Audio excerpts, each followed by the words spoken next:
নারী নারী পুরুষের তুলনায় একটু আলাদাই হয়। নারী যাকে সবচেয়ে বেশি ভালোবাসে তার উপরেই সবচেয়ে বেশি অধিকার দেখায়, রাগ করে, ঝগড়া করে, অভিমানও করে। নারী সরলতার প্রতিমা হয়, আবার রাগের উপমাও হয়।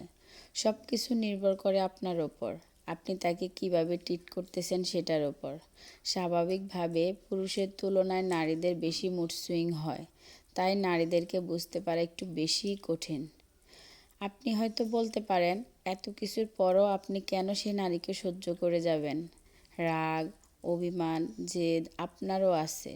শক্তিমত্তার বিচারেও তার চেয়ে সৃষ্টিকর্তা আপনাকে বেশি শক্তিশালী করে পাঠিয়েছেন। আপনি চাইলে সেই শক্তি, রাগ, ক্ষমতা প্রয়োগ করতে পারেন।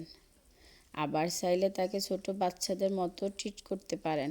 ক্ষমতার প্রলয় না দেখিয়ে ভালোবাসার চাদরে তাকে আবৃত করে রাখতে পারেন। হয়ে উঠতে পারেন তার প্রিয়তম পুরুষ। সবচেয়ে নিরাপদ আশ্রয় বুদ্ধিমানরা তাই করে, কারণ তারা জানে নারীর ওপর রাগ, অভিমান, কঠোরতা দেখিয়ে নারীর কাছ থেকে সব কিছু আদায় করে নেওয়া যায় না। তবে ভালোবাসা দিয়ে নারীর কাছ থেকে পুরো পৃথিবী আদায় করে নেওয়া যায়। নারী এমনই হয়।